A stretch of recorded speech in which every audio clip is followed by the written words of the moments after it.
네, 여러분 이제 시장 중립 포트폴리오가 되겠습니다. 자, 이 시장 중립 포트폴리오라고 하는 거는요, 주로 그 헤지 펀드가 그 트레이딩하는 그 대표적인 그 투자 전략이 되겠어요. 그래서 보통 그 헤지 펀드가 그 마켓 뉴트럴 전략이다 또는 롱 숏 전략이다 등등 이렇게 그 부르고 있거든요. 자, 이 보통 그 우리가 앞서 그 이 위험을 어떤 그 자산의 그 위험을 뭐 이제 주로 여기서 이제 우리가 주식이라고 치면은 시장 전체적인 체계적 위험하고 비체계적 위험을 우리가 이렇게 나눌 수 있다라고 했었고, 이 분산 투자를 통해서 앞서 봤던 이 그림, 자, 이 분산 투자를 통해서 많이 그 포트폴리오에다가 종목을 많이 넣을수록 이 이리저리 상쇄돼서 이 리스크가 줄어드는데 어떤 임계치 이하 일정 한도 이하로는 줄어들지 못한다라고 했고, 요게 바로 우리가 시장 위험 또는 그 체계적 위험이다 이렇게 얘기를 한다고 했었죠. 자, 그래서 꼭 뭐 여러분들이 그 2, 3학년 때 투자와 재무나 기업 금융을 꼭 알아야 되는 건 아니지만 여기서 그냥 알면 되겠습니다. 자, 그래서 I라는 에셋의 수익률을 우리가 크게 체계적 위험에 의한 부분과 비체계적 위험에 의한 부분을 이렇게 두 가지로 디컴포즈 분해를 할 수가 있고요. 그래서 보통 우리가 그 캐피탈 에셋 프라이싱 모델에 따르면은 결국은 그걸 이제 대략 그 현실에다 응용을 하면은 I라는 에셋의 수익률은 시장의 시장 수익률 이게 이제 시장 수익률입니다. 그러니까 I라는 에셋이 만약에 삼성전자다. 삼성전자 주식의 수익률이죠. 이게 바로 코스피 어느 정도 연동되느냐. 그게 바로 요 베타라는 지표로 요약이 되는 거예요. 그래서 여기까지가 바로 소위 체계적 위험이고, 기타 삼성전자 자체로 이디오싱크레틱하게 또는 비체계적으로, 그리고 이거는 기업마다 다 인디펜던트한 것이기 때문에 여기까지 이거는 보통 이제 우리가 마켓 팩터 그 시장 그 요인이라고 하는 거는 모든 자산들에 대해서 영향을 미치고, 각 자산들의 아주 고유한 스페시픽한 또는 그 이디오싱크레틱한 그런 부분을 우리가 입시론 표시를 하는 거고, 그렇다 보니까 하나의 포트폴리오에 많은 종목을 넣을 때 이 텀이 사실 이리저리 그냥 캔슬아웃 때 다 상쇄가 되는 거지만, 이거는 이제 끝까지 남아있게 되는 것이죠. 그래서 결국 우리가 포트폴리오에다가 이게 만약에 코스피에 듣지 않은 그 포트폴리오에서 맥시멈 이게 700개 종목인데 700개 종목을 여기다가 다 넣어도 이 포트폴리오 자체가 위험하지 않은 게 아니라 들썩들썩하죠. 리스크가 있어요. 그렇죠? 시장 리스크가 여전히 남아 있기 때문에 그렇습니다. 자, 그래서 여러분들 다시 한번 좀 기억을 해야 되는 것은 그 모든 그 자산 수익률이라고 하는 거는 대략 우리가 이와 같이 그 베타, 시장과 어느 정도 연동되어 있느냐 하는 그 베타 요게 이제 보통 우리가 베타 또는 시장 베타 이렇게 부르는 것이고, 그리고 나머지 자기 자신만의 뭐 잘났거나 못났거나 잘했거나 못했거나 이런 것으로 이제 우리가 구성이 된다 라고 하는 요걸 좀 잘 기억을 할 필요가 있겠고, 여기서 얘기하는 시장 중립 포트폴리오라고 하는 거는, 자, 앞서 우리가 분산 투자를 하는, 그러니까 종목 수를 최대한 늘려서 우리가 분산 투자를 하는 그런 포트폴리오는 리스크가 이제 줄어들게 되는데, 자, 거기서는 최대한 많은 종목들을 포트폴리오에 넣어서 바로 이런 리스크를 다 상쇄시켜 버리는 겁니다. 이런 리스크를. 그게 일반적인 보통 우리가 롱만 하는 그런 포트폴리오, 그냥 사기만 하는, 그러니까 숏 같은 거 없는 그런 포트폴리오에서는 우리가 그렇게 리스크를 줄일 수가 있고, 보통 우리가 공모펀드나 수동적인 전략에서 그런 방식을 쓰게 되는 것이고요. 반면에 여기서 얘기하는 시장 중립 포트폴리오라고 하는 거는, 이게 시장 중립이니까 이 무슨 얘기냐면은 시장의 변화에 무관하도록, 다시 말해서 시장 우리가 뭐 예를 들어 RM으로 표시하는 그 코스피 시장 전체 그 코스피의 움직임과, 그러니까 시장 전체가 들썩들썩해도 내가 갖고 있는 포트폴리오는 시장 때문에 왔다 갔다 하는 이 베타가 제로가 되도록 하는 그런 포트폴리오, 그게 바로 뭐다? 마켓 뉴트럴 포트폴리오, 시장 중립 포트폴리오가 되겠습니다. 그래서 앞서 봤던 최대한 많은 종목을 넣어서 분산 투자를 하는 그 리스크를 낮추는 그런 전략하고는 본질적으로 다른 차이가, 큰 차이가 있는 것이고, 그래서 이 분산 투자를 할 때는 이쪽 그 많은 종목을 섞어서 이 이디어싱크레틱 리스크를 어떻게 줄일 것인가, 이거를 고민하는 것이고, 반면에 시장 중립 포트폴리오는 어떻게 하면 내 포트폴리오에 이 적당히 종목들을 넣어서 이 포트폴리오의 베타가 포트폴리오 베타가 있겠죠. 베타가 어떻게 0이 되는 포트폴리오를 어떻게 만들 것인가, 이거를 고민하는 게 바로 이 시장 중립 포트폴리오가 되겠고요. 자, 그러기 위해서는 우리가 앞서 예를 들어서 이 포트폴리오에 n개 종목이 있다 그러면은 우리가 각 수익률에다가 웨이트를 곱해서 얘들을 다 웨이티드 에버리지를 해주면 그게 바로 포트폴리오 수익률이 됐다, 이거 한참 얘기했었죠. 근데 베타도 마찬가지예요. 베타도 자, i마다 그 구성 종목마다 그 베타가 있을 거고, 그 베타에다가 역시 마찬가지로 웨이트를 곱해서 얘들을 다 어떻게 웨이티드 에버리지를 해주면 그게 바로 뭐가 된다? 포트폴리오의 베타가 됩니다.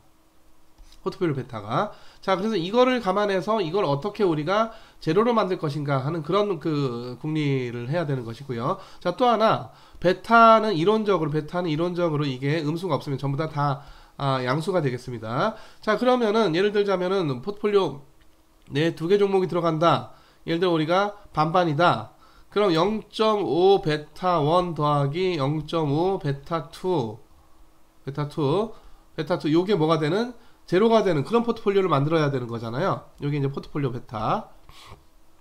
자, 그러려면은 여기서 우리가 그 베타 1하고 어떻게 베타 2가 부호가 반대가 되는 걸 알 수가 있고, 자, 그 얘기는 한쪽을 롱을 하면 한쪽을 뭘 해야 된다? 숏을 해야 된다. 다시 말해서 시장 중립 포트폴리오를 구성을 하기 위해서는 이 시장 위험을 우리가 상쇄, 그야말로 뉴트럴하게 만들기 위해서는 숏 포지션이 필요하다. 숏 포지션이 필요하게 되겠습니다. 자, 그래서 다음 보시면은, 자, 그래서 지금 이런 특성을 갖는 주식이 있고 이런 특성을 갖는 주식이 있는데, 요거를 어떻게 섞어야 그 포트폴리오에 나오는 그 베타가 제로가 될 것이냐 하는 그런 문제를 우리가 풀어야 되는 거고요. 자, 뭐 답은 간단해요. 자, 이쪽에 베타가 0.8이고 이쪽에 베타가 0.5니까 자, 포트폴리오 베타는 자, 근데 문제는 이제 우리가 A하고 B를 오메가 1-오메가 뭘로 해야 될지 모르겠다 이거죠. 그렇죠? 자, 그래서 0.8 오메가 더하기 0.5 1 빼기 오메가, 요게 뭐가 된다? 자, 오메가 1-오메가 로 구성된 포트폴리오의 뭐다? 베타다. 이게 첫 번째 자산의 베타, 이게 두 번째 자산의 베타. 자, 그게 뭐가 되도록 하는, 이게 0이 되도록 하는 그런 뭐를 구하면 돼? 오메가를 구하면 되는 것이죠. 그렇죠? 자, 그래서 계산해 보면은 0.3 오메가 이퀄 마이너스 0.5가 되고, 여기서 자, 오메가는 뭐가 된다? 결국 마이너스 3분의 5가 됩니다. 아시겠죠? 마이너스 3분의 5. 자, 그러면은 다른 1 빼기 오메가는 어떻게 될까요? 이거는 뭐가 된다? 3분의 뭐가 된다? 3분의 뭐가 됩니까? 1 빼기 오메가 3분의 8이 되겠죠. 자, 전에도 얘기했지만 지금 웨이트가 오메가 대 1-오메가인데 하나는 마이너스 3분의 5고 하나는 뭐고? 3분의 8이고, 자, 이런 웨이트 된다 안 된다? 모든 웨이트가 전부 다 꼭 양이 돼야 되는 거는 아니다. 우리가 롱 온리만 하는 그런 포트폴리오에서는 다 양수가 돼야 되겠지만은, 여기서는 음수라는 얘기가 이걸 뭐 한 거다? 첫 번째 자산을 숏했다, 이런 얘기죠. 숏을 했다. 그렇죠? 자, 그래서 이거 두 개를 합하면 얼마가 됩니까? 두 개를 합하면 이게 합이 뭐가 돼? 1이 되는 걸로 봐서 이 웨이트가 전혀 문제가 없다. 다만 우리가 A라는 자산을 숏을 해야 되는 겁니다. 숏을 해야 돼요. 그렇죠? 자, 그렇게 해서 자, 그래서 우리가 이런 포트폴리오가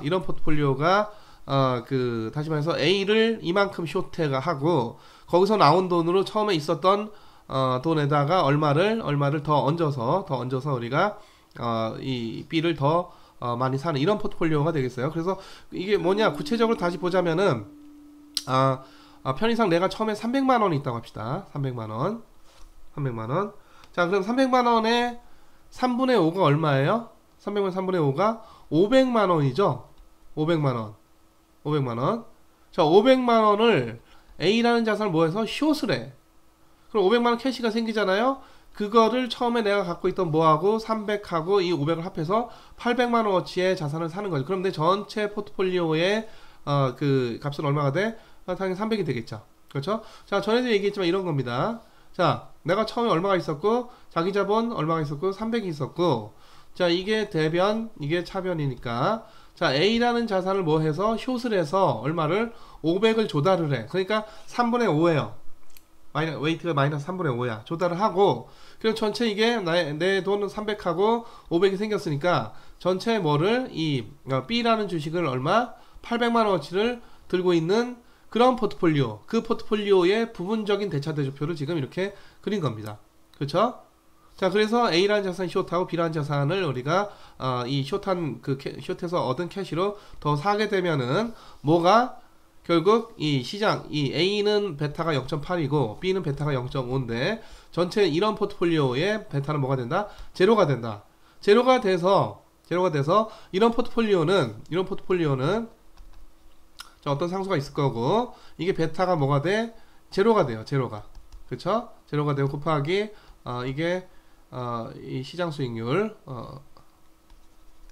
이게 시장 수익률이 되겠죠. 그리고 이 포트폴리오 이제 그 입실론 여전히 이디어싱크가 남아 있게 되는 거죠. 자, 그래서 코스피가 왔다 갔다 움직여도 베타가 뭐기 때문에 제로기 때문에 이거에 전혀 영향을 받지 않는다. 그래서 시장 전체적으로 들썩들썩 한다 하더라도 이 포트폴리오는 시장 따라 왔다 갔다 하는 시장 리스크가 있다 없다? 없다. 체계적 위험을 제거시킨, 시장 위험을 제거시킨 그런 포트폴리오가 되겠는데, 문제는 여기에 여전히 남아 있는 거죠. 이게 상쇄가 안 됐어.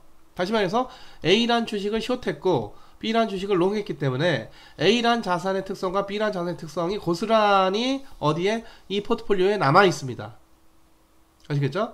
우리가 많은 종목을 넣어서 그 분산된 포트폴리오를 구성을 하게 되면은 그 N개의 자산들에 대해서 이런 그 텀 자체가 다 상쇄가 돼서 이게 거의 제로로 수렴을, 이디오싱크레틱 리스크가 어떻게? 제로로 수렴을 하게 되는데, 이 포트폴리오는 어떻게? A하고 B밖에 없고 하나는 숏하고 하나는 롱 했기 때문에 A는 A대로 B는 B대로의 이 특성이 여전히 포트폴리오에 남아 있게 되는 것이죠. 그래서 이런 리스크가 시장 중립, 다시 말해서 마켓 리스크는 없지만 이디오싱크레틱 리스크는 상당히 많이 남아 있다. 전혀 제거가 안 됐다. 이렇게 볼 수가 있겠고요. 자, 우리가 또 하나 직관적으로는 A는 숏을 하고 B는 뭘 했기 때문에 롱을 했기 때문에, 자, 롱한 거는 가격이 올라가지고 숏한 건 가격이 내려가주면 여기서 큰 이득이 발생을 해요. 그쵸?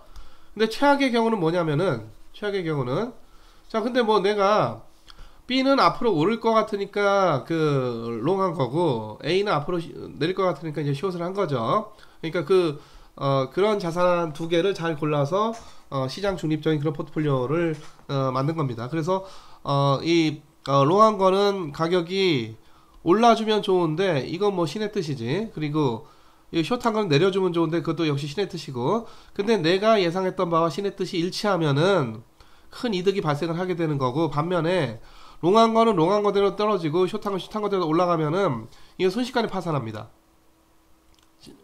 제로 된 데다가 숏하느라고 빌린 돈까지, 이거 빌린 주식까지 다 갚아야 되기 때문에 순식간에 부도나요.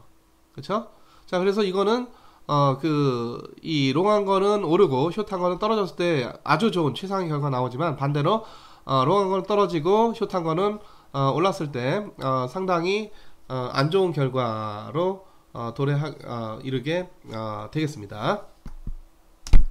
자, 그래서 그 얘기를 조금 더 구체적으로 해보자면은요, 자, 지금 한쪽 웨이트가 마이너스 3분의 5고 한쪽 웨이트가 3분의 8이기 때문에 이 포트폴리오의 수익률은 첫 번째 A의 수익률 그리고 B의 수익률 여기다 곱한 게 바로 포트폴리오 수익률이 되겠고, 그쵸? 자, 만약에 이 포트폴리오 수익률이 이게 0보다 크다는 얘기는 이게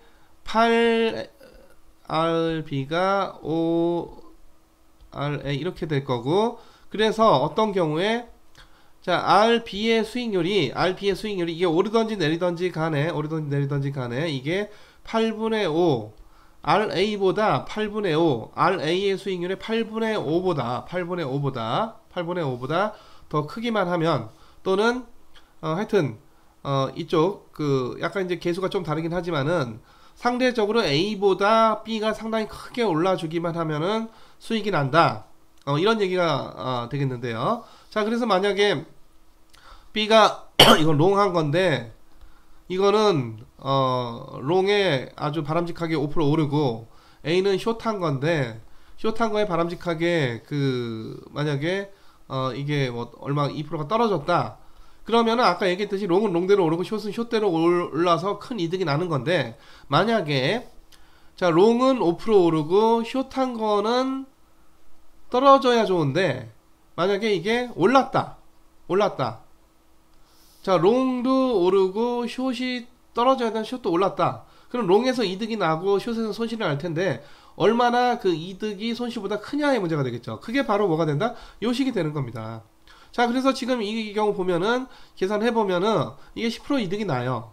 10% 이득이 나. 그러니까 숏한 거가 더욱더 바람직하게는 이게 떨어져 주면은 더 큰 수익이 날 텐데 이게 예상과는 달리 올랐으나 올라서 손실 난 거보다도 숏 때문에 숏한 거에서 올라서 손실 난 거보다 롱 취한 자산에 이득 난 것이 훨씬 더 크기 때문에 결국은 이득이 난다.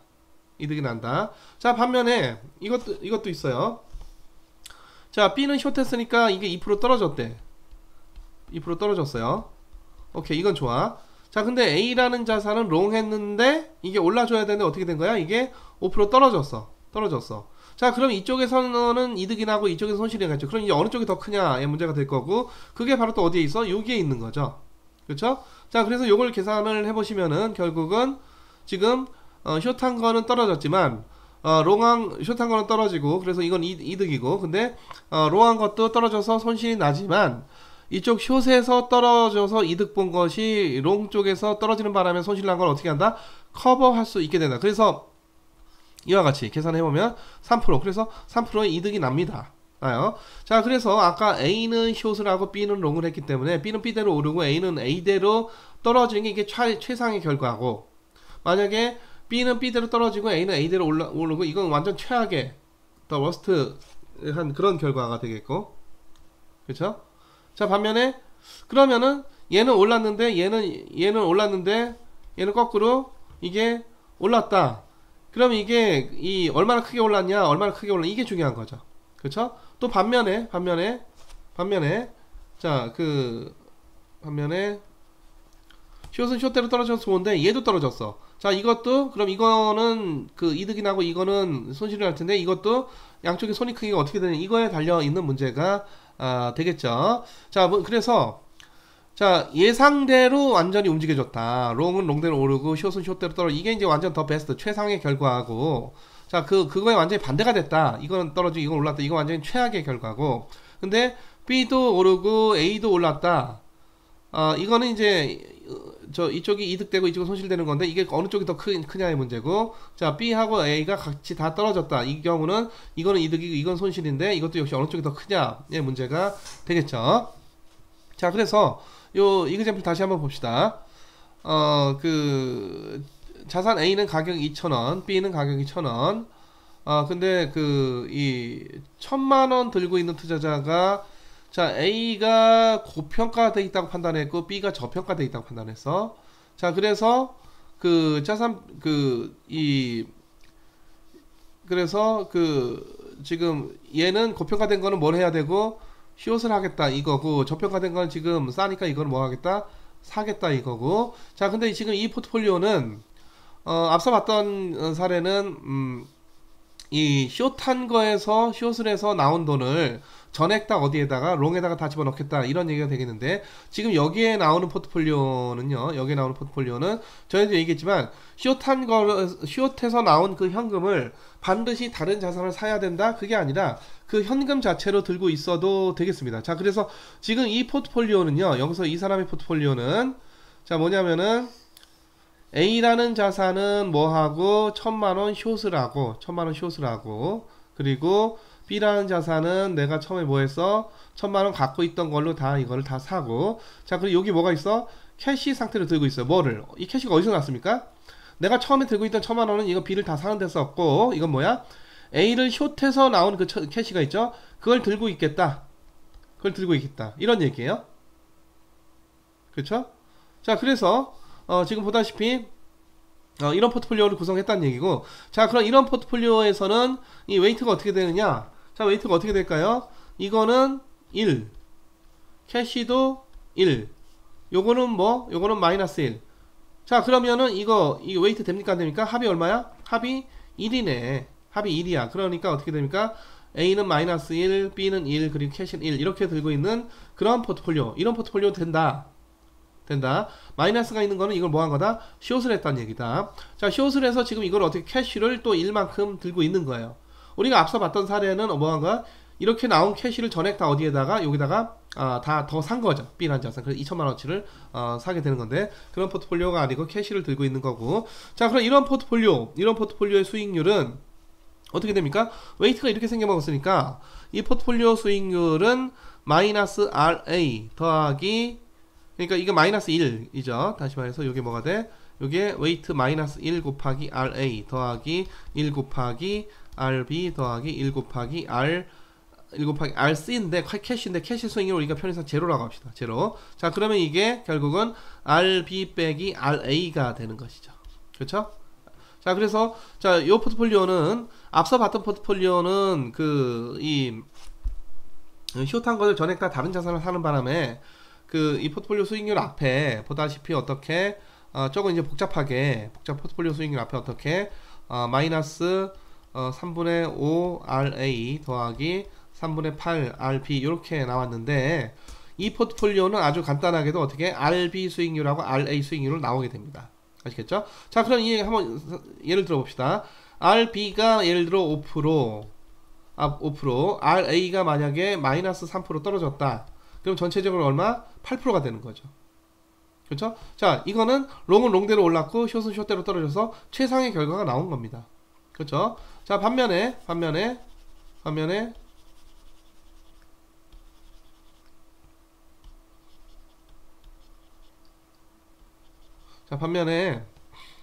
만약에 B는 5% 올랐고 A는 떨어지면 좋은데 만약에 2% 올랐다.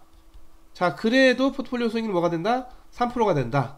그러니까 롱은 롱대로 이건 이득이고 숏은 숏대로 이거는 마이너스, 이건 손실인데 이쪽이 훨씬 더 크기 때문에 전체적으로는 이득이 나는 그 결과가 나왔다. 이렇게 볼 수가 있겠습니다. 자, 그래서 앞서 봤던 포트폴리오의 수익률은 이거고요. 여기 이제 우리가 그 캐시라는 자산을 들고 있는 바람에 요 개수가 이제 간략하게 된 거죠. 그래서 RB 빼기 RA 이렇게 나온 거죠. 그래서 B는 롱 했고 A는 숏 했으니까 B는 B대로 오르고 A는 A대로 떨어지면은 큰 이득이 나죠. 물론 최악, 그럼 뭡니까? B는 B대로 어떻게 되고 이게 떨어지고 A는 A대로 올라가고, 롱한 거에서 떨어지고 숏한 거에서 올라가고 이러면은 이게 완전 최악. 그쵸? 그럼 이 두 가지밖에 없냐? 그게 아니라 만약에 이런 거죠. B도 올랐고 A도 올랐다. 자, 지금 어떻게 롱한 B도 올랐으니까 플러스고 숏한 A도 올라서 마이너스인데 요 크기가 어떻게 되느냐 이거죠. 그러니까 방금 전에 예를 들었던 뭐 이런 겁니다. B는 5% 올랐고 A는 예를 들어 3% 올랐다. 그러면 이 포트폴리오 수익률 뭐니까 RB 빼기 RA니까 요거 빼면은 이게 결국 포트폴리오 수익이 뭐가 된다? 2%가 된다. 자, 이거는 그래서 자, A가 분명히 예상과 반대로 움직였지만, 왜냐면 숏했으니까 내려가야 되는데 반대로 간 거죠. 올랐으니까. 근데 B는 예상대로 움직여졌고, 근데 A가 움직인 그 강도에 비해서 그러니까 B가 움직인 강도가 훨씬 더 크기 때문에 이 포트폴리오가 전체적으로 뭐가 되는 거다? 양의 수익률이 나오는 결과가 되겠습니다. 자, 이것도 마찬가지예요. 이것도. 자, 우리가 RB에서 RA를 뺀 것이 포트폴리오 수익률이기 때문에 만약에 B는 롱한 게 무려 5%나 떨어졌는데도 불구하고 A가 만약에 8% 떨어졌다. 그러면은 요거 계산하면 이거 얼마가 돼? 이게 3%가 되죠? 3%가 돼요. 자, 그래서 이 경우는 A는 예상대로 떨어져졌고 B는 예상과 달리 올라갔으나, 그래서 이거는 이득이 나고 이쪽 뭐가 되고 손실이 났으나 이쪽 이득의 크기가 손실의 크기보다 더 크기 때문에 전체적으로 뭐가 되는 그 이득이 나는 그런 결과인 것을 볼 수가 있겠습니다. 그래서 지금 이 고평가 이거 고평가 됐으니까 나는 이거 너무 비싸 그래 숏할래 이런 거고, 저평가 너무 싸 이 롱할래 이런 거죠. 그렇죠? 자, 그래서 지금 만약에 롱은 롱대로 올라졌고 숏은 숏대로 떨어져줬다. 이게 거의 무슨 결과다? 거의 베스트죠 이게. 그쵸? 근데 반대로 저평가한 건 떨어지고 그리고 고평가한 건 어떻게 이게 올라갔다 그리고 더 벌어졌다. 이건 뭐야? 이거는 완전히 이 워스트 케이스가 되겠습니다. 그쵸? 양방향에서 다 손실이 나는 거지. 자, 그거 말고 그 얘도 올랐고 얘도 올랐다. 그러니까 얘도 올랐고 얘도 올랐다. 자, 근데 롱한 거에서는 올랐으니까 양의 수익률이 나고 숏한 거에서는 올랐으니까 음의 수익률이 나는 건데, 결국 이게 두 개 크기가 어떻게 되느냐의 문제인데, 이쪽의 강도가 훨씬 더 크다면 그래서 이게 보통 이제 우리가 어떤 이 때에 따라서 이제 우리가 상대 강도 전략이다 뭐 그렇게 얘기를 하는데, 자, 이만큼 이제 벌어져 있던 것이, 그러니까 우리가 고평가된 자산을 위쪽에 표시하고 저평가된 자산을 이제 아래쪽에 표시한다라고 한다면은, 이게 이 정도 벌어져 있던 것이 만약에 이렇게 벌어진 정도가 그 축소가 된다. 이러면은 얘를 숏하고 얘를 롱 했을 때 그 포트폴리오가 어떻게 된다? 이게 이득이 된다. 그러니까 한쪽은 맞고 한쪽은 틀린 거죠. 이것도 마찬가지예요. 고평가된 거는 이게 지금 숏한 거는 크게 떨어졌으니까 이득, 롱 취한 거는 떨어졌으니까 마이너스인데, 여기 결국엔 상대적으로 어느 쪽이 더 크냐의 문제고, 여기서도 딱 보시다시피 이 폭이 어떻게 돼서 줄어들었어요. 줄어들어서 이 경우에도 어떻게 된다? 이게 결국은 이게 그 이득이 되는 그런 게 되는 거고. 자, 그래서 앞서 얘기했듯이 지금 결국은 이런 포트폴리오에서 어찌 됐든지 간에 이 폭이 어떻게 되기만 하면 줄어들기만 하면 여기서도 어떻게 돼서 줄어들기만 하면 이게 다 뭐가 되는 거다? 이득이 되는 거다. 이득이 반면에 이 폭이 만약에 이렇게 벌어진다.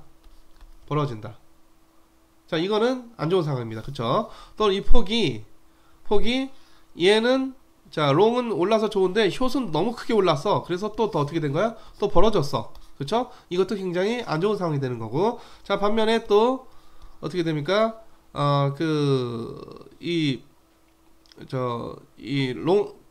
숏한 거는 떨어져서 굉장히 좋고, 롱한 거는 떨어져서 굉장히 이게 안 좋은 건데, 결국은 이 폭이 또 줄어들었다. 이거는 어떻게 된다? 좋은 결과가 나오게 된다. 그래서 지금 이런 상황에서는 결국은 이 상대적인 차이가 어떻게 돼? 그래서 방금 전에 얘기했던 상대 강도 전략이다, 그렇게 얘기를 했었던 거죠. 결국은 뭐가 이 폭만 줄어들면은 이득이 된다. 그러니까 하나의 자산에 지금 이 포트폴리오 보시면은, 자, 지금 두 개의 자산, 이게 결국 세 개의 자산이죠. A가 있고 B가 있고 뭐가 있고 캐시가 있고. 그래서 얘를 숏해서 캐시에다 다 넣고, B는 원래 처음에 내가 갖고 있던 걸로 다 롱 다 사고, 이런 그 포트폴리오의 수익률이라고 하는 거는 결국 이렇게 표시가 된다는 거고, 이것의 의미는 그냥 이 수식만 보면은 그냥 우리가 그냥 B의 수익률, A의 수익률 나온 대로 그냥 여기다 집어 넣으면은 이 포트폴리오 수익이 나오는 거지만, 우리가 좀 더 직관적으로 이해를 하고 좀 더 우리가 이 숏포지션이 들어간 포트폴리오에 대해서 좀 더 우리가 심층적으로 이해를 하기 위해서 지금 이런 그림을 그렸어요. 그래서 결국은 보다시피 이 벌어진 정도가 오므라드느냐 더 벌어지느냐의 문제가 되는 것이다. 자, 그래서 예전에 미국의 이 크게 투자했다 망했던 LTCM, 롱텀 캐피탈 매니지먼트라고, 여기가 이제 헤지펀드죠. 헤지펀드고, 우리 노벨상으로 잘 알려져 있는 블랙하고 쇼울스하고 뭐 이런 사람들이 이 펀드 매니저였던 이 헤지펀드, 사모펀드인데, 뭐 굴리는 돈이 엄청났어요. 이게 처음에 뭐 성과가 좋았나 보지. 그래서 여기서도 당연히 헤지펀드 기본적인 전략인 롱숏 전략을 갖고 있었고, 그래서 지금 저평가됐다고 생각되는 러시아 국채, 그러니까 뭐 러시아 국채가 보통 싸죠. 이게 뭐 아무래도 국가 신용 등급이, 러시아 뭐 나라는 크지만은 러시아 국채가 보통 싼데, 그때 이제 무슨 일, 1900 아마 한 80년대쯤 될 거예요. 하여튼 1990년대 그 러시아 국채가, 하여튼 러시아 맨날 뭐 디폴트 위기, 모라토리엄 뭐 이런 거 있으니까, 그 당시에도 뭐 그런 어떤 신용 위험 때문에 러시아 국채 가격이 크게 떨어졌고, 또 반면 이제 미국 국채는 뭐 정상적인 가격을 갖고 있었고. 자, 그러니까 그래서 지금 이 LTCM이 어떤 전략을 취했냐면은 결국은 미국 국채를 뭐하고 숏을 하고 저평가되어 있다고 생각되는 그 러시아 국채는 뭐를 하고 롱을 했습니다. 그래서 이게 그 숏을 한 이유는 고평가일 때만 숏을 하는 게 아니라 지금 그 미국 국채 미국 국채 가격하고 결국 러시아 국채 가격하고 이 결국 이제 일종의 그 상대 강도 그 투자를 하는 거죠. 자, 미국 국채 가격이 있고 이게 만약에 적정가다라고 합시다. 러시아 국채 가격이 있다. 자, 그럼 이쪽에는 롱을 취했고 이쪽에는 뭘 했기 때문에 숏을 취했기 때문에 결국은 이게 어떻게 이 폭이 이게 언젠가는 그러니까 만기까지 갈 것도 없이 이 러시아 국채를 사면서 미국 국채를 숏을 했기 때문에 전체적인 포트폴리오 수익률에서는 꼭 러시아 국채가 올라야 이득이 난다가 아니라 이 둘 간의 어떤 그 차이가 축소되기만 하면은 이 헤지펀드가 이게 이 LTCM이 크게 이득이 나는 그런 포트폴리오 그런 포지션을 구성을 해놓고 기다린 거죠. 러시아 국채는 사고 미국 국채는 숏하고 미국 국채는 뭐 고평가라서가 아니고 그냥 정상적인 그런 그 가격에서 숏을 하고 러시아 국채는 저평가됐으니까 샀고 그리고 나서 이 폭이 줄어들기만을 기다렸는데 이게 아니나 다를까 점점 이게 처음에 좀 벌어지다가 그래도 뭐 결국은 이게 줄어들겠지. 왜냐하면 이게 지금 러시아 국채가 저평가됐기 때문에 결국 이게 올라올 거고 그거에 대한 안전빵으로 숏까지 해놨기 때문에 왜냐하면 폭이 줄어들기만 하면 되는 거기 때문에. 자, 그런데 이게 점점 이것도 커지고 뭐 이렇게 됐습니다. 그래서 언젠가는 이게 그야말로 대형의 이 LTCM 롱텀 캐피탈 매니지먼트가 다 파산하는 바람에 여기에 이제 투자자도 많이 물렸고 미국에 있는 여러 금융기관, 은행들도 많이 물렸고 그래서 이때도 미국의 이 재무부가 모여서 이거 그냥 파산하는 거 그냥 뒀다가는 이거 도저히 뭐 시장이 완전히 남아나지 않겠다 싶어서 페드 이 미국 연준 포함해가지고 미국 여기 이제 관련된 그 투자은행 또 은행 그리고 여기 펀드 다 모아서 여기다 이제 일종의 그 공적 자금을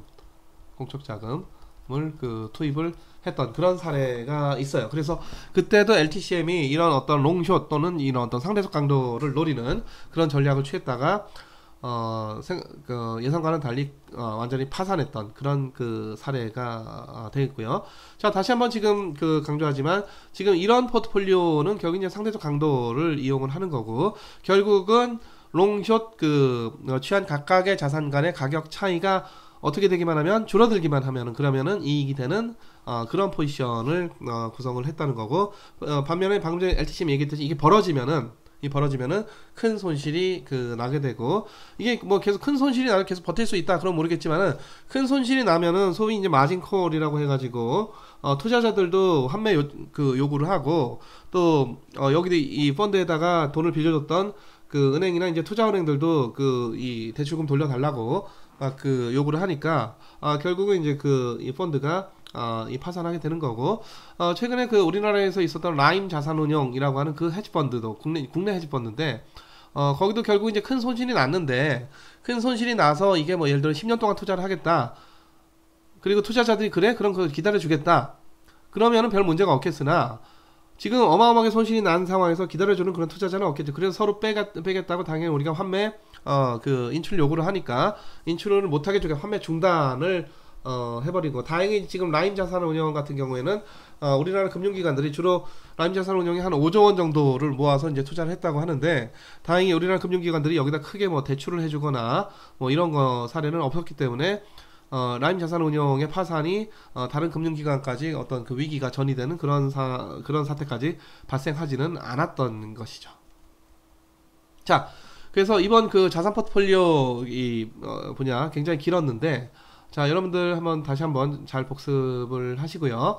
뭐 전반적으로 뭐 보다시피 주로 이제 그림과 말로 되어 있고 중간에 이제 몇 가지 좀 계산하는 게 있는데 계산하는 게 수익률 계산하는 거 그리고 수익률의 공분산 계산하는 거 포트폴리오 공분산이죠. 거기 분산이죠. 분산 계산할 때 이제 공분산이 들어가게 되는 거. 그리고 마지막에 베타 계산해서 필요에 따라서 우리가 시장 중립 포트폴리오를 구성하는 것까지 우리가 공부를 했습니다. 예, 그럼 이번 주 여기서 마치도록 하고 다음 주 차에 뵙겠습니다. 예, 고생 많으셨습니다.